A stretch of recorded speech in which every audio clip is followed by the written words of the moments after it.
शेतकऱ्यांच्या हितासाठी आत्मा समिती कटिबद्ध. बी बियाणे खत तुटवडा निर्माण होणार नाही. साठवणूक किंवा जादा दराने विक्री केली तर कारवाई. आत्मा समितीचे अध्यक्ष जयकृष्ण ठोकळे यांचं आव्हान. गत काही वर्षांपासून निसर्गाचा समतोल ढासळत आहे, हे वास्तव आहे. नापिकीमुळे आर्थिक विवंचनेत असलेल्या शेतकऱ्यांच्या हिताच्या दृष्टीने शासन स्तरावर विविध योजना राबवल्या जात आहेत. या योजनेच्या शेवटच्या शेतकऱ्यांना लाभ मिळावा, त्यांचे जीवनमान उंचावण्यासाठी कृषी आत्मा समिती कटिबद्ध असल्याची ग्वाही अकोला तालुका आत्मा समितीचे अध्यक्ष जयकृष्ण ठोकळे यांनी आपले विचार व्यक्त केले.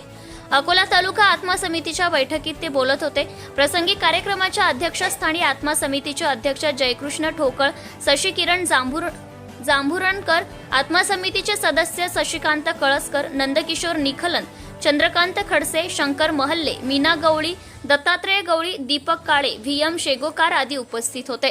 दरम्यान आत्मा समितीचे अध्यक्ष जयकृष्ण ठोकळ यांनी प्राप्त आराखड्यानुसार रब्बीच्या हंगामातील पीक परिस्थितीसह शेतकऱ्यांच्या हितासाठी शासकीय योजना आदी विषयांवर बैठकीत चर्चा करून शेतकऱ्यांच्या हिताच्या दृष्टीने प्रशिक्षण हंगामासाठी पुरेसे बी बियाणे खत तुटवडा निर्माण होणार नाही, तसेच कृषी विभागाच्या अधिकाऱ्यांसह कर्मचाऱ्यांनी शेतकऱ्यांना मार्गदर्शनासह पीक उत्पादन वाढीचे तंत्रज्ञानासह योग्य उपाययोजना राबवल्या जातील. या संदर्भात अधिक कार्यक्षम असणं गरजेचं आहे, असं आवाहन केलंय.